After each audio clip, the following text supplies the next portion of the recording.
Finally GT express में travel करने का दिन जो है वो आ ही गया। नई दिल्ली रांची राजधानी के साथ बिल्कुल पैरेलल में डिपार्चर हुआ है अपना। तो ये है CR राजधानी और भैया ये हमको आगे चल के ओवरटेक करेगी। बाकी ये है अपना HA1 class veg, pure veg. ये देखो कहाँ पे ट्रेन रुकी है बिल्कुल। तो ये है अपने ट्रेन का डिनर, ये हमने पे करके लिया हुआ है। क्या मिलता है इसमें?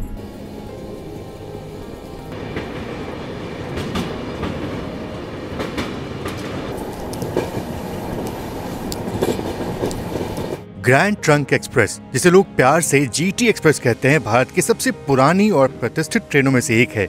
कई दशकों तक यह मद्रास चेन्नई से दिल्ली जाने का सबसे तेज और सबसे भरोसेमंद साधन मानी जाती थी।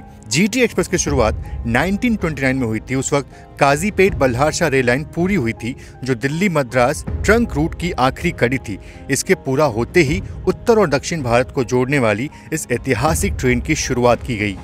शुरुआत में यानी कि 1929 में GT एक्सप्रेस को पूरी ट्रेन के रूप में नहीं चलाया गया, बल्कि केवल 2 थ्रू कोचेस के रूप में शुरू हुई थी। मतलब ये कि 2 कोच जो है वो मैंगलोर से मद्रास तक एक मेल ट्रेन के साथ चलते थे, फिर उसके बाद मद्रास से इटारसी तक दूसरी ट्रेन में जुड़ते थे, फिर इटारसी से दिल्ली जो है वो दूसरी ट्रेन में जुड़ते थे और आखिर में दिल्ली से आगे फ्रंटियर मेल के साथ जुड़ते हुए लाहौर, फिरोजपुर, भटिंडा के रास्ते पेशावर पहुँचती थी। इस तरह से सिर्फ 2 कोच ही लगभग 2497 मील यानी कि करीब 4000 किलोमीटर की दूरी को 104 घंटे में तय करती थी। उस वक्त ग्रैंड ट्रंक एक्सप्रेस नाम इन्हीं 2 कोचेस के लिए इस्तेमाल होता था, अलग पूरी ट्रेन के लिए नहीं। फिर 1930 में रूट को छोटा कर दिया गया और तब से लेकर के आज तक ये ट्रेन दिल्ली से चेन्नई के बीच में चल रही है। तो फाइनली काफ़ी प्लानिंग के बाद आज फाइनली GT एक्सप्रेस में ट्रैवल करने का दिन जो है वो आ ही गया। और आपने देखी कितनी खूबसूरत हिस्ट्री रही इस गाड़ी की और बिल्कुल बहुत ही प्रचलित गाड़ी रही है, अपने ज़माने की है। और इसका डिपार्चर टाइम 4:10 पर डिपार्चर होने वाला है और इस पार्ट में ना आपको बहुत ही बढ़िया एक्शन जो है वो देखने को मिलेगा इस ट्रेन का। बाकी GT एक्सप्रेस से पहले यहाँ पे तेलंगाना एक्सप्रेस का डिपार्चर हो गया और बिल्कुल ही आगे आगे चलने वाली हमसे। चलिए सिग्नल हो चुका है हमें निकलने का और वक्त हो रहा है अभी 4:10 का। बिल्कुल ऑन टाइम यहाँ सिग्नल जो है वो हुआ है निकलने का। तो चलिए शुरुआत बहुत अच्छी हुई है, ट्रेन बिल्कुल ऑन टाइम यहाँ से डिपार्ट हो रही है। नई दिल्ली रांची राजधानी के साथ बिल्कुल पैरेलल में डिपार्चर हुआ है अपना। और बहुत टाइम हो चुका है किसी भी राजधानी में ट्रैवल किए हुए, तो ज़रूर से आप बताओ मैं किस राजधानी में ट्रैवल करूँ फिलहाल अभी।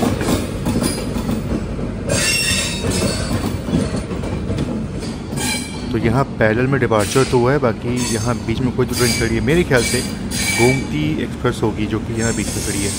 अच्छा ये गोमती एक्सप्रेस है।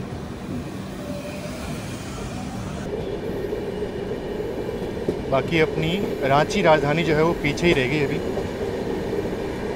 और वैसे भी हम निकल रहे हैं निज़ामुद्दीन की तरफ और वो ट्रेन निकल जाएगी गाज़ियाबाद की तरफ, तो बिल्कुल रूट अलग हो जाएगा यहाँ से।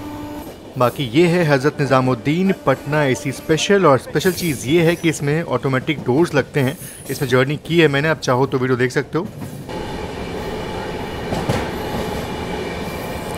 तो ये है CR राजधानी और भैया ये हमको आगे चल के ओवरटेक करेगी। हज़रत निज़ामुद्दीन को स्किप कर रहे हैं अभी हम और ये ट्रेन मेरे ख्याल से 15-20 मिनट बाद खुलने वाली है यहाँ से। लेजेंडरी ट्रेन है ये। भारतीय रेलवे की इकलौती राजधानी जो पुश पुल मोड में चलती है।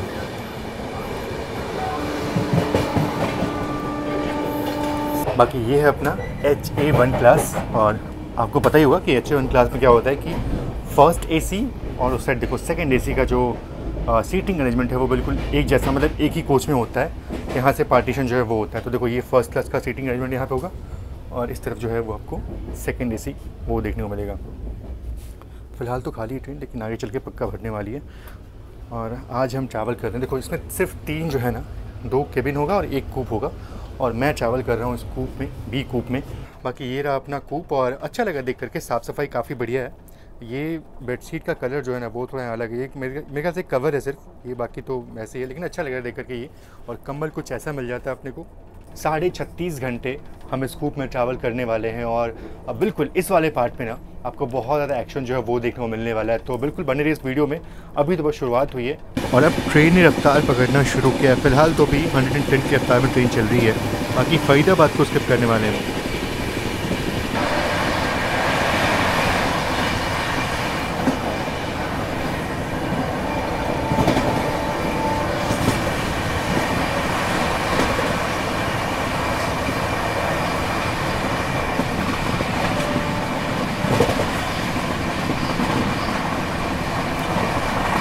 बाकी सर्दियाँ आ चुकी हैं तो शाम बहुत ही जल्दी ढल जाती है, तो फ़िलहाल चाय जो है वो पी रहे हैं और जल्दी चलते हैं बाहर और खूबसूरत सनसेट जो है वो कैप्चर करते हैं।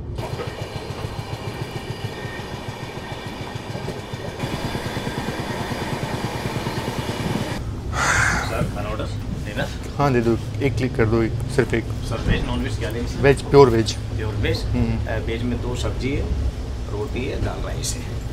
अबाउट 8 साढ़े 9 बजे तक। बाकी बिल्कुल अपनी ट्रेन बहुत देर से क्रॉल करते हुए चल रही है, कारण पता नहीं शायद आगे कोई ट्रेन होगी। आगे तो मेरे ख्याल सिर्फ और सिर्फ तेलंगाना जो है वो चल रही है और मथुरा पहुंचने वाली होगी, पहुंच चुकी होगी। और पीछे जो है वो चेन्नई करीब आ रही है और अपनी सीआर राजधानी जो है वो आ रही है। बाकी कोई तो ट्रेन यहाँ क्रॉस हो रही है। अच्छा, ट्रैक्स पे कुछ काम चल रहा है जिस कारण से कॉशन जो है वो लगा हुआ है, इसलिए हमारी ट्रेन बिल्कुल क्रॉल करते हुए चल रही है। देखो तो यहाँ पे कई सारे स्लीपर्स जो है वो चेंज हो रहे हैं। यहाँ पे अभी देखो तो 40 का कॉशन जो है वो यहाँ पे लगाया गया है उधर वाली ट्रेन के लिए।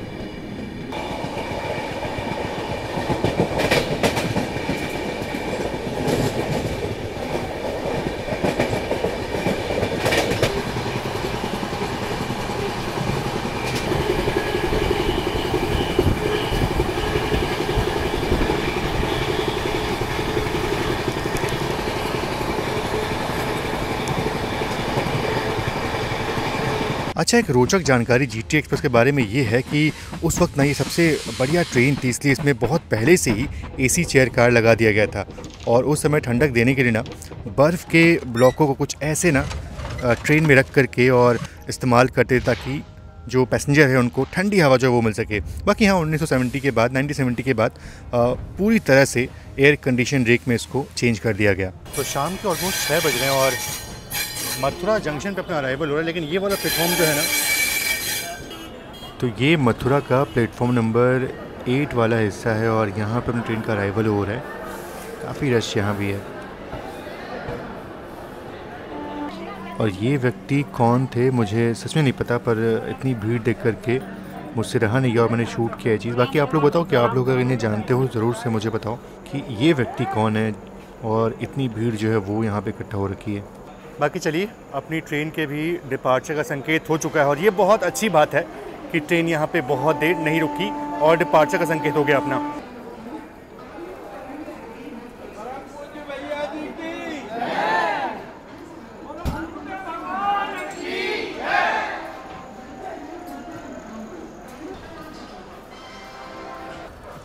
ये अच्छा है, ये बहुत ही बढ़िया चीज़ है। ठंड है लेकिन लोग यहाँ पे ऐसे जो है वो स्नान कर रहे हैं।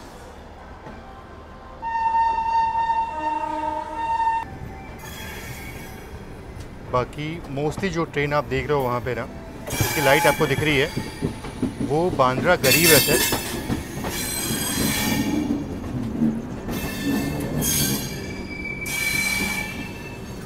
पर अब यहाँ से ये ट्रेन जो है बांद्रा गरीब रथ जो है वो निकल जाएगी कोटा की तरफ और हमारी ट्रेन अब सीधा यहाँ से निकल रही है भोपाल की तरफ। तो यहाँ कोई ऐसा ओवरटेक खासा कुछ जो है वो तो नहीं होगा। बाकी बांद्रा गरीब रथ का भी डिपार्चर हो गया ऑन टाइम और बिल्कुल ये भी पैरेलल में आगे बढ़ रही है हमसे अब। पर हाँ, ये निकल जाएगी अलग रूट पे और हमारी ट्रेन निकल जाएगी अलग रूट पे।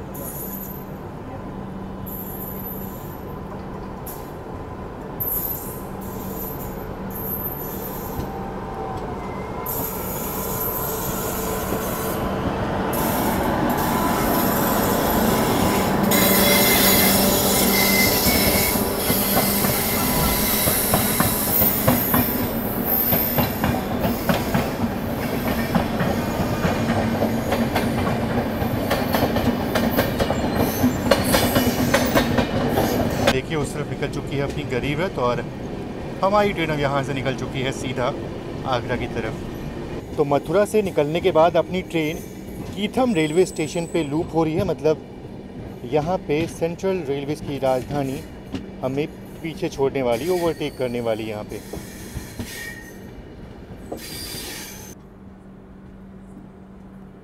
ये देखो कहाँ पे ट्रेन रुकी है, बिल्कुल प्लेटफॉर्म यहाँ पे एंड हो रहा था और अच्छा हुआ कि यहाँ रुक गई ट्रेन। बाकी बढ़िया, यहाँ पे पूरा लाइटिंग वाइटिंग अच्छी है और ट्रेन जो है वो आ चुकी है। देखो तो लगता है ठीक ठाक रफ्तार में सिया राजधानी ओवरटेक करने वाली है अपने को।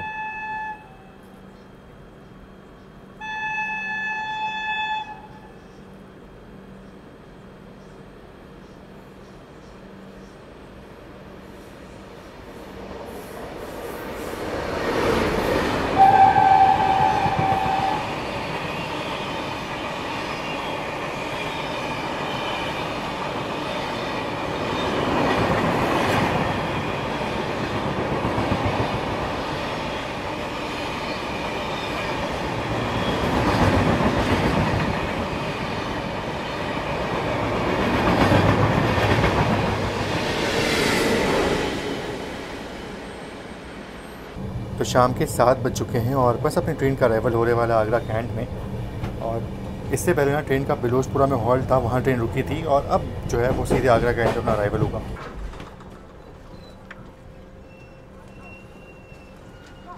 और फाइनली अपना अराइवल हो रहा है आगरा कैंट रेलवे स्टेशन पे। आगरा कैंट से चलकर मथुरा जंक्शन, कोसीकला, न्यू दिल्ली, चंडीगढ़, बिलासपुर, खुशियारपुर को जाने वाली प्लेटफॉर्म क्रमांक 4 धन्यवाद। यहाँ भी दर्शन करने के लिए काफ़ी लोग जो हैं वो यहाँ पे दिख रहे हैं। जहाँ जहाँ ट्रेन जा रही है वहाँ वहाँ लोग दर्शन करने के लिए यहाँ पे आ रहे हैं। बाकी चलो फाइनली अपनी ट्रेन पहुँच चुकी है आगरा कैंट रेलवे स्टेशन और बिल्कुल ऑन टाइम ट्रेन तो नहीं पहुँची है, लेट हो गई थोड़ी यहाँ पहुँचते पहुँचते। बाकी हाँ 6:30 का यहाँ पे अराइवल टाइम था और ट्रेन यहाँ पे ऑलमोस्ट 43 मिनट लेट पहुँची है। अब ट्रेन को स्लैक तो काफ़ी मिला हुआ है, वैसे देखा जाए तो भोपाल 3 बजे पहुँचती है ट्रेन और वहीं सेंट्रल रेलवे की राजधानी जो है वो रात को 12:30 बजे ही पहुँच जाएगी, इतना बाद में निकली हमसे। हाँ तो हाँ बिल्कुल स्लैक काफ़ी मिला हुआ है इसको। अब देखते हैं कि ट्रेन अब देखते हैं कि अपनी ट्रेन जो है वो आगे कितना लेट पहुंचती है। बाकी आगरा और मथुरा में ना मैंने स्टॉल पे बहुत सारे पेठे की दुकान जो वो देखी है, अभी कितने सही होते हैं ये नहीं पता मुझे। बाकी यहाँ का जो खाना है ना मुझे उसकी गुणवत्ता उतनी अच्छी लगती नहीं है स्टेशन की, इसलिए मैं मोस्टली ई केटरिंग से जो है वो ऑर्डर कर लेता हूँ। बाकी चलो डिपार्चर हो चुका है अपना आगरा कैंट रेलवे स्टेशन से। बाकी हाँ रिसेंटली मैंने ये रूट जो है वो कवर किया था प्रयागराज स्पेशल में, तो ज़्यादा कुछ दिखाऊंगा नहीं। ये फ़िलहाल धौलपुर ट्रेन पहुँच रही है, इसके बाद सीधा मिलता हूँ आपसे जब हमारी ट्रेन मुरैना पहुँचेगी। बाकी 8:20 हो रहा है और अपनी ट्रेन पहुँच रही है Morena railway station. Train number 1, 2 तो ये है मुरैना रेलवे स्टेशन। बाकी चीज़ ये है कि यहाँ पे ट्रेन बिफोर टाइम पहुँची है। बिल्कुल मैं आपसे बात कर रहा था कि इसको स्लैक काफ़ी मिला हुआ है, तो उसको ना आगरा कैंट से धौलपुर, फिर धौलपुर से मुरैना काफ़ी स्लैक जो वो मिला हुआ था। धौलपुर ट्रेन करीब 30 मिनट लेट पहुँची है और यहाँ ना 2 मिनट बिफोर टाइम ट्रेन पहुँची है। सोचो 8:21 का यहाँ पर अराइवल टाइम था और 8:18-19 पे ट्रेन का अराइवल यहाँ पे हो गया था, तो यहाँ बिफोर टाइम ट्रेन पहुँची है। ग्वालियर भी ट्रेन आराम से बिफोर टाइम पहुँच सकती है क्योंकि यहाँ से इसको काफ़ी अच्छा खासा टाइम जो वो मिला हुआ वहाँ के लिए। बाकी है चलो भाई डिपार्चर का वक्त हो गया यहाँ से अपना। मैं आपको ये दिखाने की कोशिश करता कि यहाँ पे ना जनरल क्लास का हाल जो है वो उतना बुरा नहीं है, मतलब काफ़ी लोग जो हैं वो अच्छे से बैठे हुए हैं। वो अच्छा ठीक है, यहाँ पे कुछ लोग ऐसे बाहर बैठे हुए हैं लेकिन अंदर ना मतलब ऐसा कोई खड़ा नहीं है, तो हाँ आराम से लोग इसमें जो है वो बैठे हुए हैं। हालांकि शायद ट्रेन आगे जाके और भर जाए पता नहीं, पर यहाँ पे अभी तक ट्रेन जो है वो ठीक ठाक भरी है, मतलब ऐसा ओवर क्राउडेड नहीं है।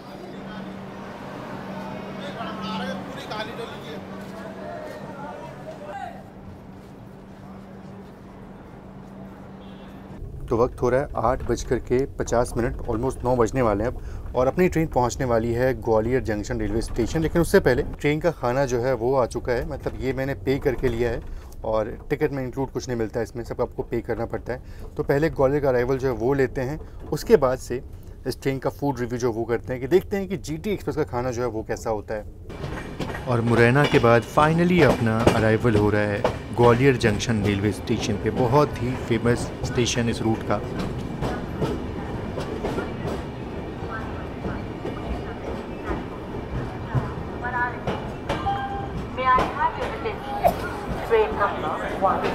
तो जैसा कि मैंने आपको बताया था कि ग्वालियर भी ट्रेन ना बिफोर टाइम पहुंचेगी और यहाँ पे 1 मिनट के बिफोर टाइम ट्रेन यहाँ पहुंची है।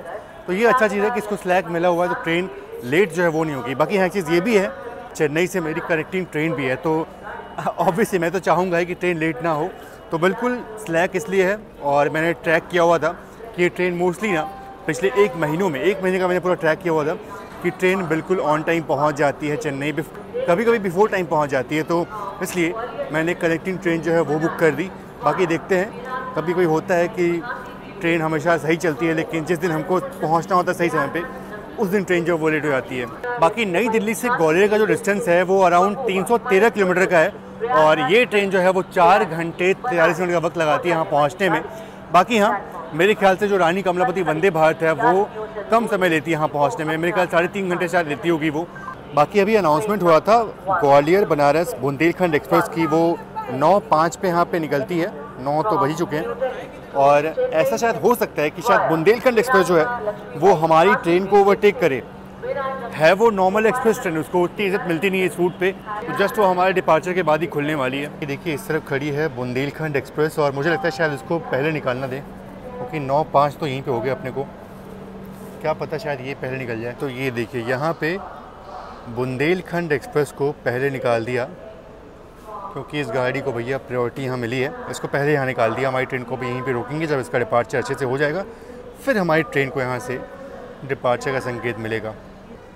बाकी आपको बता दूँ मैं कि जब ये ट्रेन ICF के साथ चलती थी, ICF कोच के साथ चलती थी ना, तो उस टाइम में इस गाड़ी में पहली ये ट्रेन थी जिसमें बायो टॉयलेट्स का इस्तेमाल जो है वो किया गया था। ये जस्ट आपकी जानकारी के लिए मैं बता दिया कि पहली बार बायो टॉयलेट का इस्तेमाल इस ट्रेन से शुरू हुआ था। ये है बुंदेलखंड एक्सप्रेस। तो भाई ऑलमोस्ट अगर देखा जाए तो 25 मिनट बाद ट्रेन यहाँ से निकली है, काफ़ी लेट हो गई ट्रेन यहाँ से निकलते। तो ये है अपने ट्रेन का डिनर, ये हमने पे करके लिया हुआ है। क्या मिलता है इसमें, ये राइस जो वो मिल जाता है प्रॉपर ठीक ठाक क्वांटिटी में राइस है, दाल देख के अच्छी लग रही है। ये ड्राई वेज है और ये अलग से सब्ज़ी जो है वो मंगाई हमने, ये सोयाबीन आलू का मिक्स सब्ज़ी इसमें दिया हुआ है। बाकी यहाँ रोटियाँ जो है वो मिल जाती हैं, ऐसी रोटियाँ जो है वो इसमें सर्व हुई हैं। ठीक है, जली कट्टी तो नहीं लग रही मुझे, ठीक ठाक लग रही हैं। तो चलो अब ज़रा ट्राई करते हैं, देखते हैं कि इस GT एक्सप्रेस का ये जो डिनर है वो कैसा लगता है। अच्छी लगती है ड्राई वेज मेरे को। बाकी जितना सादा खाना होता है ना उतना ही अच्छा लगता है, और साथ ही साथ थोड़ी सी दाल जो है वो भी लगे हाथों ट्राई कर लेते हैं।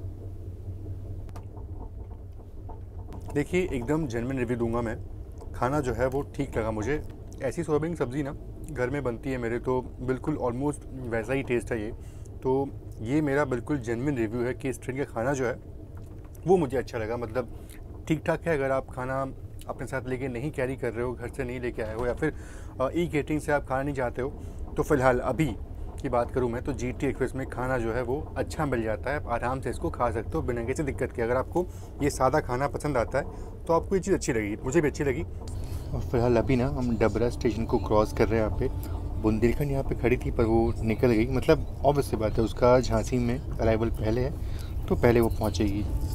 तो रात के करीब 10:55 का वक्त हो रहा है और अपनी ट्रेन पहुँच रही है अभी वीरांगना रानी लक्ष्मीबाई रेलवे स्टेशन।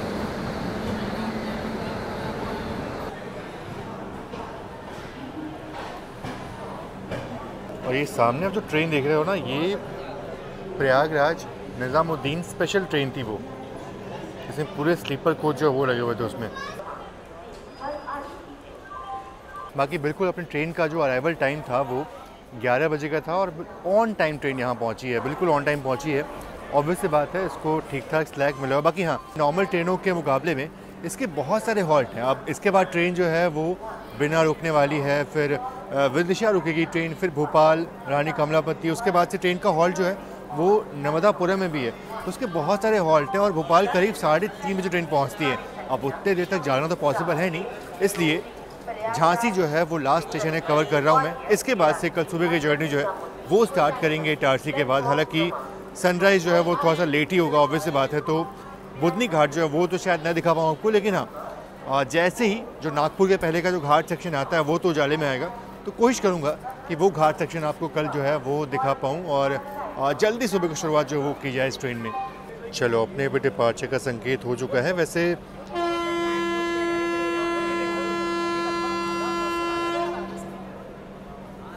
11:08 का डिपार्चर था, पर ट्रेन यहाँ पे 10 मिनट लेट हो चुकी है। बाकी ये चीज़ अच्छा हुआ कि ट्रेन यहाँ पे बहुत देर रुकी नहीं, डिपार्चर इसका तुरंत हो गया। is arriving on platform number 1.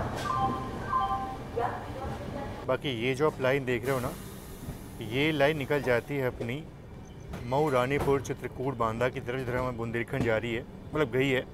और हम यहाँ से अब सीधा निकल चुके हैं भोपाल की तरफ। और ये छोटी सी आप झलकी देख लीजिए ललितपुर स्किप का।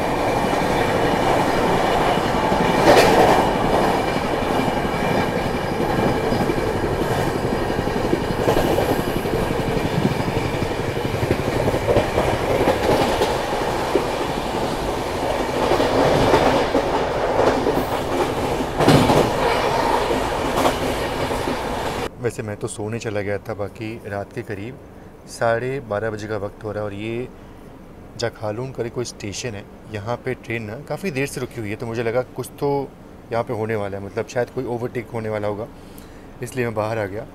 और देखते हैं कौन सी ट्रेन ओवरटेक कर रही है। मैंने बिल्कुल ट्रैक किया नहीं कौन सी ट्रेन आ रही है, पर देखते हैं कौन सी ट्रेन है वो।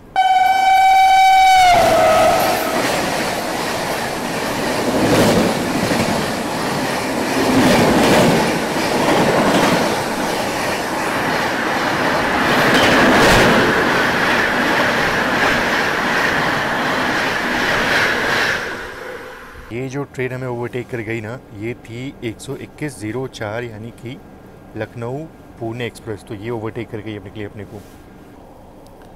बाकी ये एक ओवरटेक के बाद डिपार्चर का संकेत हो गया अपने, और मैं बिना अराइवल तो शायद ना ले पाऊँ, रेस्ट करता हूँ और देखता हूँ नींद सुबह कहाँ खुलती है अपनी।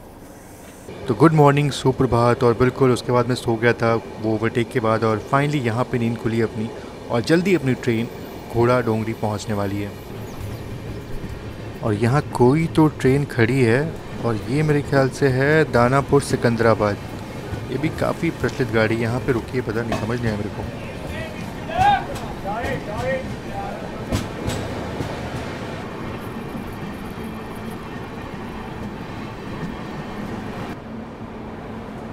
बाकी यहाँ पे ये व्यक्ति ट्रेन को डिबोर्ड कर रहे हैं, और काफ़ी लोग इनसे मिलने के लिए आए थे स्टेशन पे, देख करके अच्छा लगा। बाकी ट्रेन यहाँ पे बिल्कुल ऑन टाइम पहुँची है, तो बिल्कुल ऑन टाइम ट्रेन चल रही है, देखकर काफ़ी अच्छा लगा। बाकी यहाँ पे दानापुर सिकंदराबाद को हम छोड़ेंगे पीछे, और हमारी ट्रेन का डिपार्चर हो चुका है अब।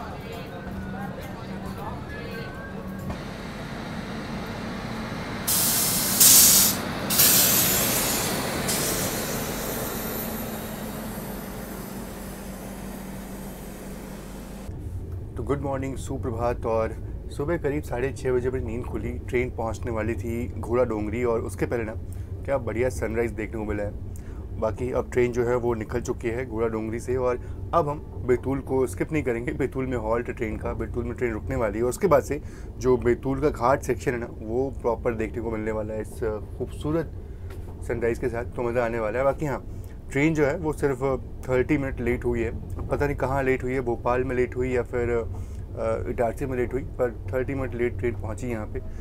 वैसे कवर अप कर लेगी, क्योंकि इसको स्लैक काफ़ी मिला हुआ है, तो कोई दिक्कत की बात नहीं है। बाकी चलते हैं बाहर, और बैतूल का जो घाट सेक्शन है वो एंजॉय करते हैं, और साथ ही साथ बैतूल पे बहुत टाइम बाद कोई ट्रेन जो है वो रुकने वाली है, तो चलते हैं और बैतूल स्टेशन को एक्सप्लोर करते हैं।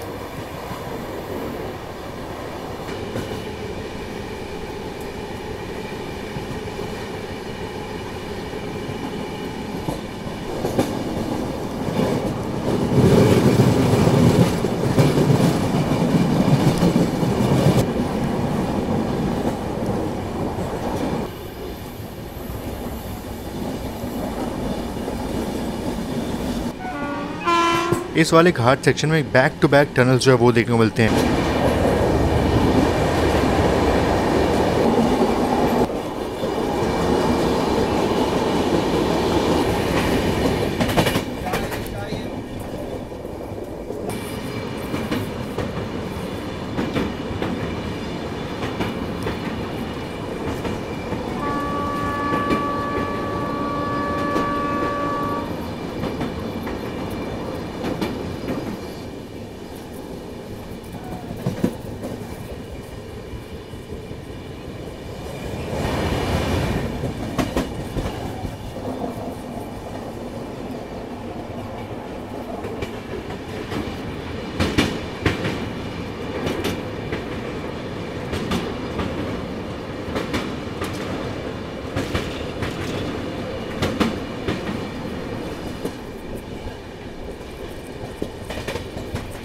तो सनराइज़ के साथ बहुत ही खूबसूरत घाट सेक्शन देखने को मिला अपने को, और ये घाट सेक्शन क्रॉस करने के तुरंत बाद हमारी ट्रेन पहुंचेगी बैतूल, और बहुत टाइम बाद ना कोई ट्रेन अब बैतूल रुकने वाली से मैं सफ़र कर रहा हूँ।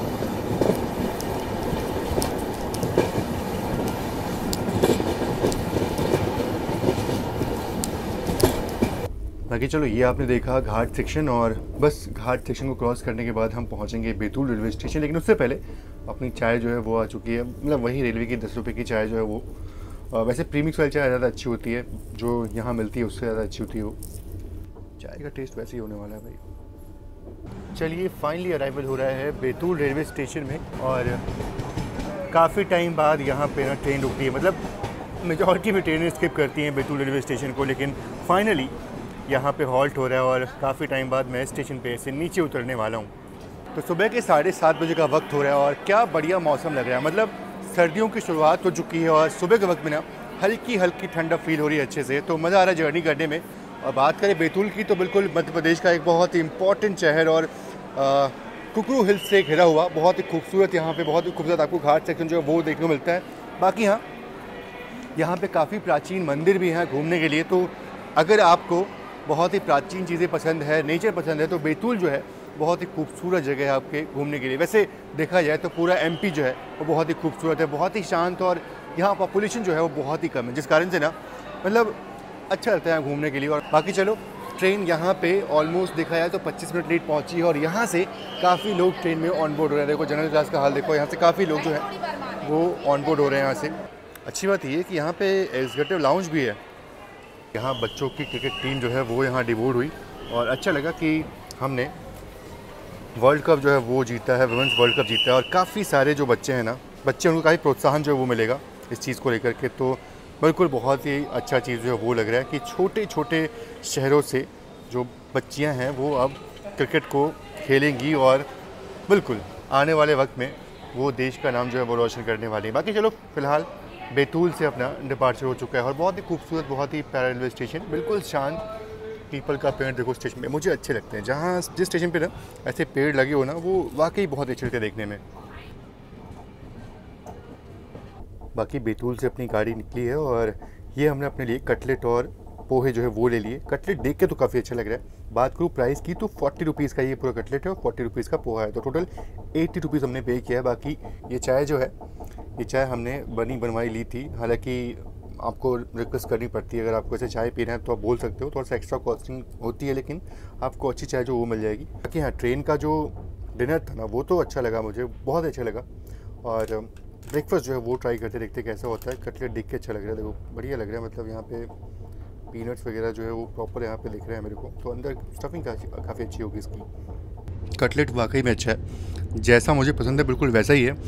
ऑयली नहीं है अंदर से, मतलब कि बहुत ज़्यादा ऑयल नहीं है, अंदर प्रॉपर स्टफिंग है, गाजर और बाकी चीज़ें जो पड़ी हुई इसमें, और इस कारण से इसका टेस्ट काफ़ी बढ़िया लग रहा है मुझे। तो one of the best cutlet जो बोल सकता हूँ मैं, जस्ट बिकॉज क्योंकि इसमें ऑयल बहुत ज़्यादा इस्तेमाल नहीं हुआ है, अच्छे से बना हुआ है, तो ये मुझे काफ़ी अच्छा लगा। बाकी अब लगे हाथ तो पोहा भी ट्राई करते हैं। पोहा जो है वो सिंपल लग रहा है, इसमें ज़्यादा कुछ मिलावट है नहीं, 1-2 मूंगफली के टुकड़े मतलब वो दिख रहे हैं मेरे को, और ज़्यादा कुछ में मिलावट है नहीं, तो देखते हैं टेस्ट कैसा होता है इसका। देखो पोहा जो है ना एवरेज है, मतलब अब हो सकता है किसी का मन हो कि उसको बहुत ज़्यादा उसमें पोहे में कुछ चाहिए नहीं होता है, मतलब सिंपल पोहा हो, मूंगफली हो, बस अच्छा लगता है। तो अगर आपको वैसे पोहे पसंद है तो आपको अच्छा लगेगा, और जिनको थोड़ा सा तड़का मतलब वो मिक्सचर और पूरा प्याज व्याज सबको पसंद है, शायद उनको थोड़ा सा फीका जो है वो लगेगा। तो मैं इसको ना एवरेज ही बोलूँगा, ठीक ठाक ही बोलूँगा। और एक और चीज़ ये है कि इसमें आपको उपमा जो वो ऑप्शन मिल जाता है, और अगर आप नॉनवेज खाते हो तो आप ब्रेड ऑमलेट ले सकते हो, बस ये ऑप्शन आपको मिलता है इस ट्रेन में। तो आप देख लो आपको ही केटरिंग से ऑर्डर करना है या फिर ट्रेन के खाने पर रिलाई करना है। ट्रेन का खाना अच्छा लगा मुझे, तो आप आराम से इसमें रिलाई कर सकते हो, फिलहाल तक तो अच्छा लगा मुझे, तो आप रिलाई कर सकते हो। बाकी हाँ, अगर आपको अच्छी चाय पीनी है तो आप पेंट्री वाले स्टाफ से रिक्वेस्ट कर लो थोड़ा सा एक्स्ट्रा पे करने के लिए, और आपको वो बनी बनाई चाय जो है वो प्रोवाइड कर देंगे। मतलब ऐसा होता नहीं है, लेकिन अगर अच्छे हैं पेंट्री वाले, अगर आपकी बात सुन रहे हैं तो शायद आपकी बात जो है मान लेंगे वो। बाकी चलो, अब हमारी ट्रेन पहुँचने वाली है आमला। बैतूल हमारा ट्रेन का हॉल्ट था, आमला भी ट्रेन का हॉल्ट है, तो जितने भी छोटे स्टेशन हैं जिनको हम स्किप करते हैं बड़ी बड़ी ट्रेनों से, उन पे इस ट्रेन का हॉल्ट है, तो ये चीज़ थोड़ी सी अच्छी लग रही है। चलते हैं अराइवल जो है वो लेते हैं। और बैतूल के बाद बारी है अब आमला स्किप की। ये स्किप हम बार बार बोलते हैं, लेकिन फाइनली बैतूल और आमला दोनों जगह ट्रेन जो है वो रुक रही है, तो ये देख के काफ़ी अच्छा लग रहा है। और बहुत टाइम बाद मैं भी आमला जंक्शन पे नीचे उतरूँगा।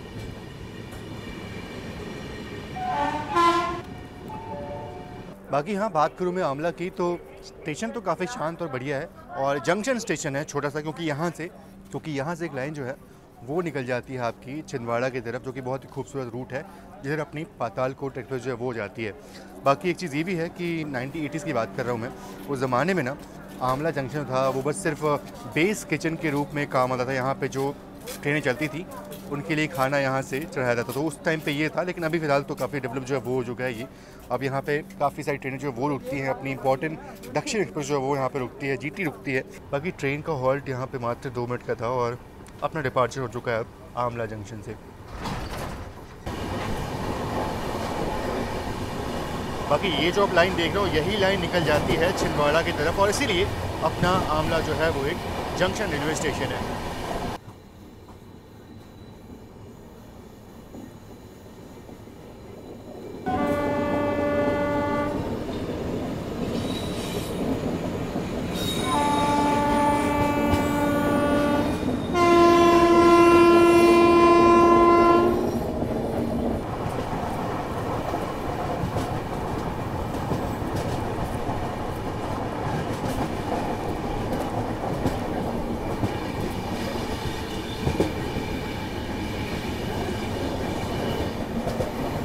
और ये देखिए ट्रेन का हॉल्ट नरखेड़ जंक्शन में भी है, तो यहाँ भी उतरने वाला हूँ मैं। तो सुबह के 9:15 का वक्त हो रहा है और ये है नरखेड़ जंक्शन रेलवे स्टेशन।